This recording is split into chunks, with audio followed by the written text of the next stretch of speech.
ادھر سے حکایت مبارکہ کا مختصر سا حصہ آپ حضرات کی خدمت میں اور ذخیرہ احادیث میں سے آقا نامدار تاجدار ختم نبوت جناب محمد عربی صلی اللہ علیہ وسلم کے فرمان علی شان میں سے حدیث مبارکہ آپ حضرات کی خدمت میں تلاوت کی ہے۔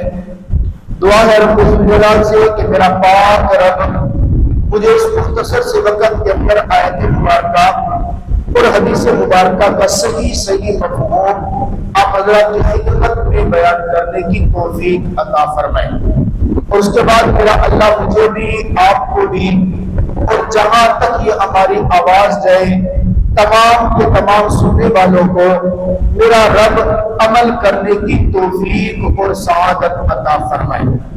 حضرات محترم، اسلامی سال کا دوسرا مہینہ شروع ہو چکا۔ آج دوسرے مہینے کی 2 تاریخ ہے، صفر المظفر۔ یہ اسلامی سال کا دوسرا مہینہ ہے۔ اس دوسرے مہینے کی آج دوسری تاریخ، یوں کہہ لیجئے کہ اسلامی سال کے دوسرے مہینے کا پہلا جمعہ ہے۔ اللہ رب العزت ہمارے لیے اس مہینے کو خیر و برکتوں والا بنائے۔ اللہ رب العزت آپ سب کے لیے بھی اس مہینے کو بھی خیر و برکتوں والا بنا دے۔ ہمارے معاشرے میں، عرب کے معاشرے میں کچھ لوگوں کے اندر سفر کے مہینے کے اعتبار سے کافی ساری غلط باتیں، کافی سارے اوہام، کافی ساری بدعات، کافی سارے غلط رسوم و رواج وہ مشہور و معروف تھے۔ وہ رسوم و رواج کیا تھے؟ وہ لوگ کہتے تھے کہ سفر کا مہینہ یہ صفر کا مہینہ ہوتا ہے۔ آج بھی بہت سارے پرانے لوگ کہتے ہیں کہ سفر کا مہینہ نحوست والا مہینہ ہوتا ہے۔ لوگ کہتے ہیں سفر کا مہینہ، اس مہینے کے اندر نہ کوئی کاروبار کا آغاز کرو، نہ اس مہینے کے اندر کسی کی شادی کرو، نہ اس مہینے کے اندر خوشی مناؤ، اس لیے کہ یہ مہینہ کسی کو بچتا نہیں ہے۔ یہ لوگوں کی باتیں ہیں، یہ لوگوں کی باتیں ہیں۔ شریعت کیا کہتی ہے؟ شریعت اس کو فرماتی ہے کہ ایسی کوئی بات نہیں ہے کہ آپ سفر کے مہینے کو منحوس سمجھے۔ کوئی منحوس دن میرے رب نے پیدا نہیں کیا، کوئی منحوس جگہ میرے رب نے نہیں بنائی ہے۔ سب کے سب دن میرے رب کے نزدیک برابر ہیں۔ سب کے سب جگہوں میں افضلیت تو ہوتی ہے کہ آپ گھر میں نماز پڑھیں گے تو آپ جناب والا اس کا ثواب کچھ اور ہے، مسجد کے اندر نماز پڑھیں گے تو اس کا ثواب کچھ اور ہے، جماعت کے ساتھ نماز پڑھیں گے تو اس کا ثواب کچھ اور ہے، مکہ المکرمہ میں جا کے نماز پڑھیں گے تو ثواب کچھ اور ہے، مدینہ منورہ مسجد نبوی میں جا کے نماز پڑھیں گے تو ثواب کچھ اور ہے۔ مدینہ کے اندر بھی آپ مسجد نبوی میں نماز پڑھیں تو ثواب کچھ اور ہے، مسجد قباء میں جا کے نماز پڑھے تو ثواب کچھ اور ہے۔ افضلیت کی بات ضرور ہے لیکن نحوست کی بات کوئی نہیں ہے۔ میرے رب نے ایسا نہیں فرمایا کہ یہ مہینہ منحوس ہے اور یہ مہینہ جناب والا نحوست والا ہے، ایسی کوئی بات نہیں ہے۔ عرب کے نزدیک یا جن لوگوں کے نزدیک یہ بات مشہور ہے کہ سفر کا مہینہ صفر کا مہینہ ہے، یہ ان لوگوں کی اپنی بات ہے، ایسا کوئی معاملہ نہیں ہے۔ ان لوگوں کے نزدیک اپنی بات ہے، ایسا کوئی بات شریعت کے اندر نہیں ہے۔ شریعت نے کسی مہینے کو، کسی وقت کو نحوست والا قرار نہیں دیا۔ باقی اس مہینے کے اندر عام طور پہ جس طرح خوشی منائی جاتی ہے آپ منائیں، اس مہینے کے اندر عام طور پہ لوگ جس طرح دوسرے مہینوں کے اندر وہ شادیاں کی جا سکتی ہے اس مہینے میں بھی کرے، اس مہینے کے اندر جس طرح کاروبار کیا جا سکتا ہے جس طرح عام مہینوں میں کرتے ہیں اس مہینے میں بھی کرے، کوئی حرج کی بات نہیں ہے۔ بعض لوگ پیارے نبی کریم صلی اللہ علیہ وسلم کی ذات کی طرف ایک حدیث مبارکہ منسوب کرتے ہیں۔ توجہ کرنا، میں اس کے الفاظ بھی بیان کر رہا ہوں۔ حدیث مبارکہ منسوب کر کے کہتے ہمارے پیارے نبی صلی اللہ علیہ وسلم نے راویوں کی طرف منسوب کرتے یوں فرمایا، من بشرنی بخروج سفر فقد ابشرته بالجنہ، کہ جس نے مجھے سفر کے ختم ہونے کا پیغام دیا نا، خوشخبری دی، تو میں اس کو جنت کی خوشخبری دیتا ہوں۔ دیکھو جی آقا کا فرمان ہے، اب سفر کا مہینہ منحوس نہ ہوتا تو پاک پیغمبر کیوں کہتے؟ اس کا جواب یہ ہے کہ جناب والا یہ حدیث میرے آقا کی ذات کی طرف منسوب کی گئی ہے، یہ الفاظ میرے پیغمبر کے نہیں ہیں، یہ جھوٹی حدیث ہے، من گڑت ہے، موضوع ہے، یہ اس کی حقیقت، اس کی اصل کچھ بھی نہیں ہے، اس کی حقیقت کچھ نہیں ہے۔ آپ علیہ السلام نے ایسا کوئی فرمان نہیں کیا۔ نحوست کیا ہوتی ہے؟ برکت کیا ہوتی ہے؟ وہ انسان کے اپنے اعمال کے ساتھ اس کا تعلق ہے۔ انسان نیک اعمال کر رہا ہے، میرا اللہ وقت میں بھی برکتیں دیتا ہے، میرا اللہ رزق میں بھی برکتیں دیتا ہے۔ آپ نماز 5 وقت کی پڑھ رہے ہیں، آپ کے گھر میں برکتیں ہیں۔ آپ روزانہ قرآن کی تلاوت کر رہے ہیں، اللہ آپ کی زبان میں برکت عطا فرمائے گا۔ آپ حلال کماتے ہیں، حلال بچوں کو کھلاتے ہیں، میرا رب اس کے اندر برکت تو تھوڑا ہوگا لیکن برکتوں والا ہوگا۔ حرام کوئی کما رہا ہے، زیادہ کما لے، ڈیر سارا کما لے، برکت نہیں ہوگی، اس سے کام بھی پورے نہیں ہوں گے، ضرورتیں بھی پوری نہیں ہوں گی۔ جب بندے کا تعلق اللہ کی ذات کے ساتھ بن جائے نا، پھر یہ والی بات دماغ سے ختم ہو جاتی ہے، فلاں شے کے اوپر نحوست ہے، یوں ہے، یہ ہے، نہیں۔ جب رب کی ذات کے ساتھ تعلق بن گیا، آزمائش آ سکتی ہے، مشکلات آ سکتی ہیں، لیکن میرا اللہ ان مشکلات سے ایسے نکالتا ہے جیسے آٹے سے بال کھینچ کے نکالا ہے۔ آپ نے واقعہ نہیں سنا موسیٰ علیہ السلام کی قوم جب اللہ کے حکم سے موسیٰ علیہ السلام اپنی قوم کو لے کے فرعون کے علاقے سے نکل رہے تھے، آگے آگے چل رہا ہے، پیچھے فرعون اور فرعونیوں کے لشکر آ رہے ہیں، بڑے مشکل مراحل تھے، موسیٰ علیہ السلام لے کے نکلے آگے سمندر پہ جا کے پہنچ گئے۔ اب آگے سمندر ہے، پیچھے فرعون کا لشکر ہے، پورا واقعہ میں رب نے قرآن میں ذکر کیا ہے۔ اب موسیٰ علیہ السلام کی قوم پریشان ہے، اے موسیٰ کیا کیتے مرا دیتے سامنے، اور اگے سمندر پہ پیچھے فرعون، آگے سمندر ہے پیچھے فرعون ہے، آگے جاتے ہیں دریا نہیں چھوڑتا، پیچھے ہٹتے ہیں تو فرعون نہیں چھوڑتا، کیا کریں؟ موسیٰ علیہ السلام نے کہا پریشان نہ ہو، ہم اپنی مرضی سے نہیں آئے، بھیجنے والی رب کی ذات ہے، جس رب کے حکم سے ہجرت کر رہے ہیں نا، وہ رب نکلنے کا راستہ بھی بنا دے گا۔ موسیٰ علیہ السلام نے کہا کہ اللہ آگے تیرا کیا حکم ہے؟ تیرے حکم سے گھر بار چھوڑ دیا، اللہ اپنی زمینیں چھوڑ دی، اللہ اپنے گھروں کو چھوڑ کر کے بڑے بچوں کو لے کر اللہ فرعون کے محلات سے دور بھاگے، اللہ سامنے سمندر ہے، پیچھے لوگوں کا سمندر ہے، آگے پانی نہیں جانے دیتا، پیچھے فرعون کا لشکر پکڑنے والے، کیا کرے؟ میرے رب نے فرمایا پریشان نہ ہو موسیٰ، جو ہماری مانتے ہیں نا اللہ فرماتا ہے اس کو بچانے کا طریقہ بھی بناتے ہیں، بس شرط یہ کہ بھروسہ ہماری ذات پہ ہو، یقین ہماری ذات پہ ہو۔ اللہ کیا کرو؟ القی عصاک القی بعصاک البحر، اے موسیٰ تو اپنا عصا اس سمندر کے پانی پہ مار۔ عقل تو چیخنی پڑی، اس عصا کو سمندر کے پانی پہ مارے میں کیا ہوگا؟ ہونا تو یہ چاہیے ڈنڈا لے کر انہیں دشمن کے سامنے کھڑا ہو جائے، تیری ایسی کی تیسی سامنے دو تو مارے گا ایک نہ ماروں میں، کچھ تو ہوگا نا۔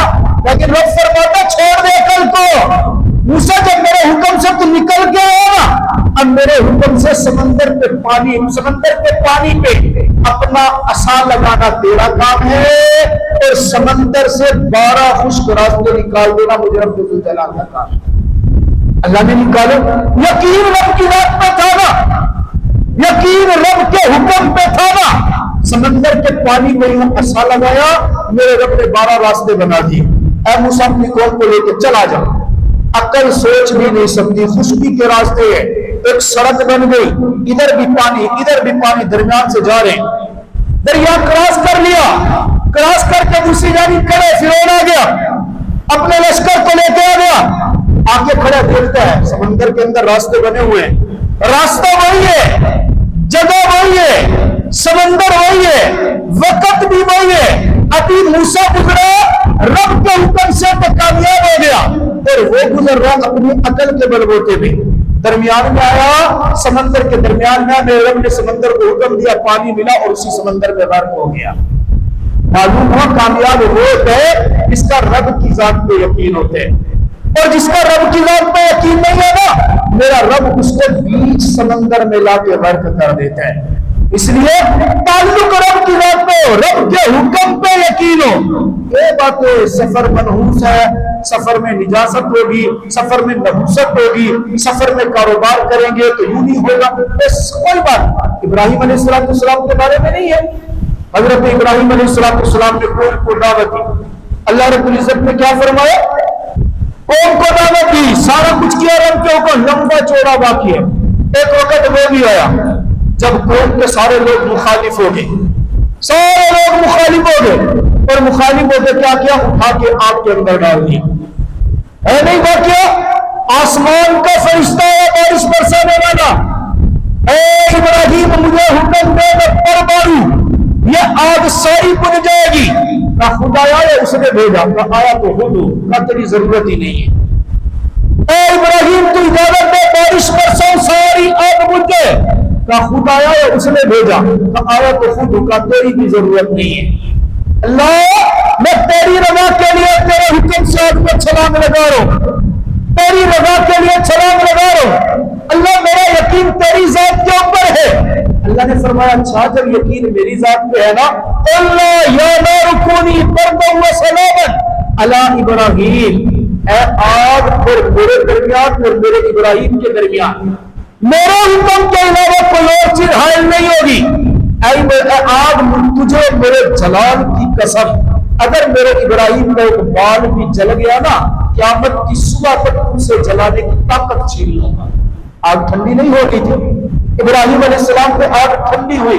کیوں کہ ابراہیم علیہ السلام کا یقین رب کی ذات پہ تھا، اور جب یقین رب کی ذات پہ ہونا تو پھر خدا کی قسم میرا اللہ بچانے کے راستے بنا دیتا ہے.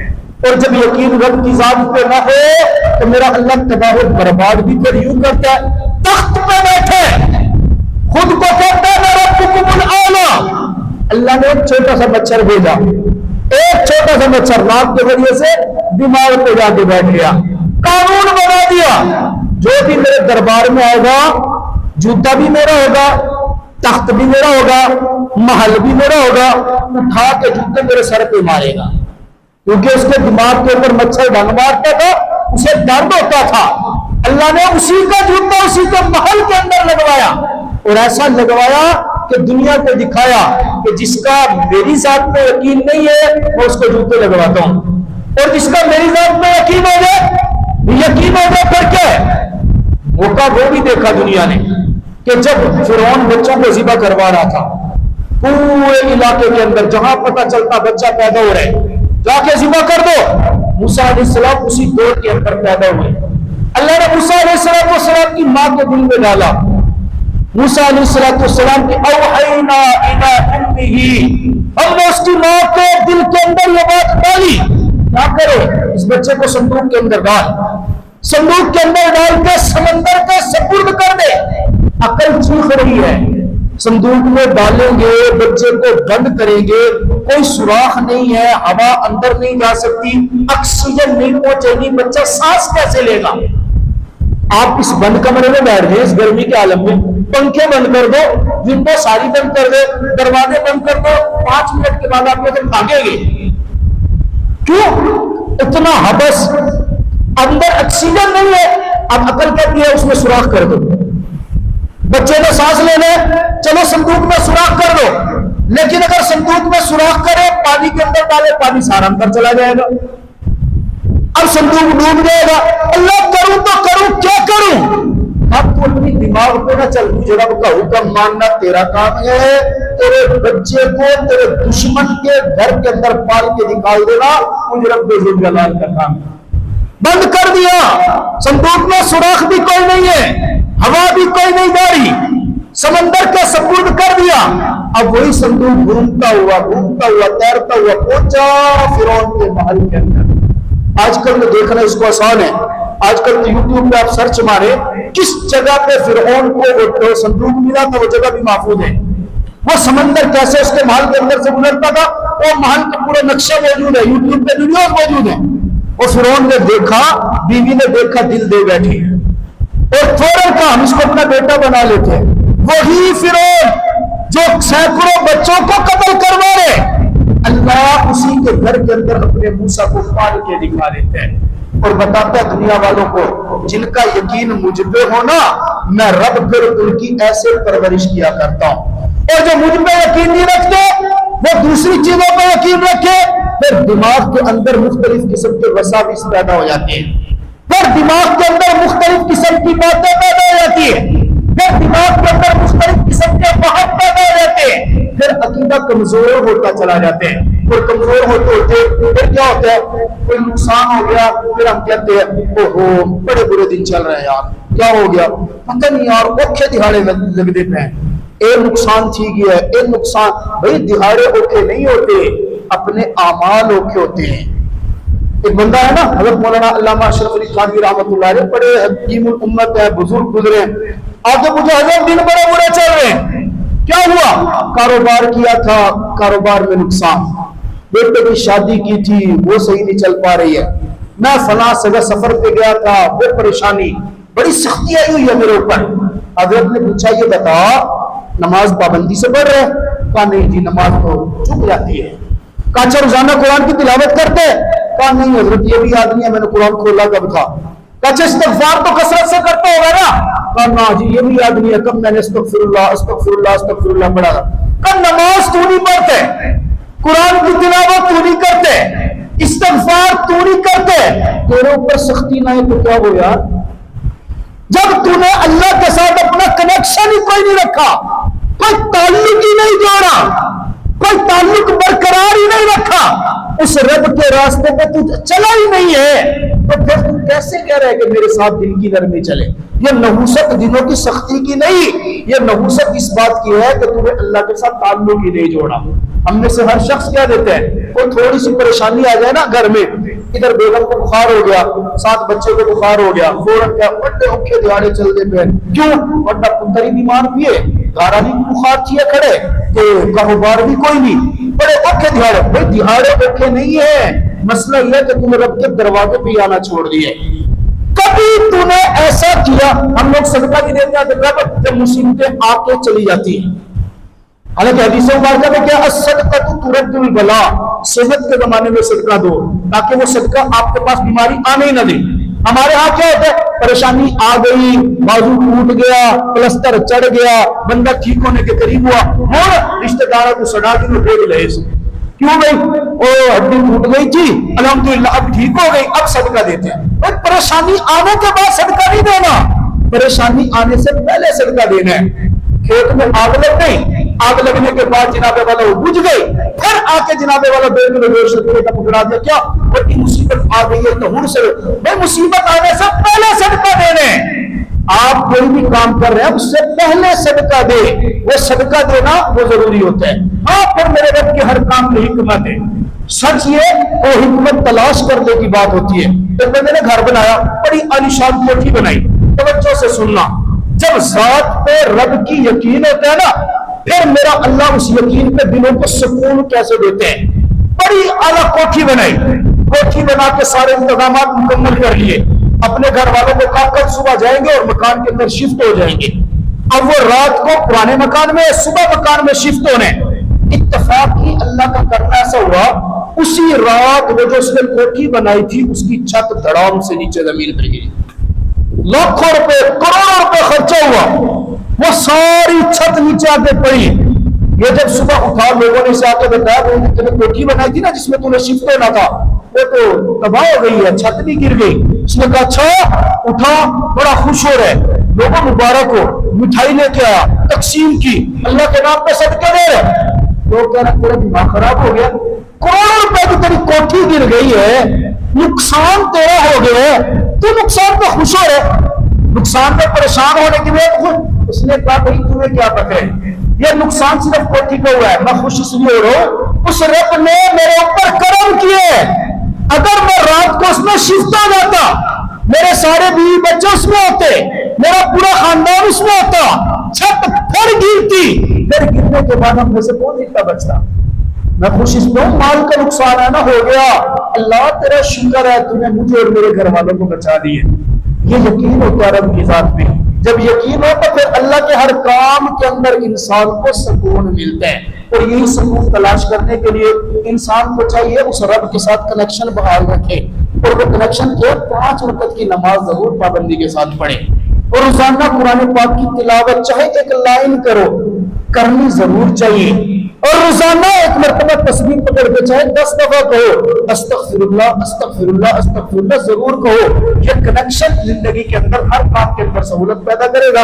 اللہ تعالیٰ مجھے اور آپ کو سمجھنے کی توفیق عطا فرمائے۔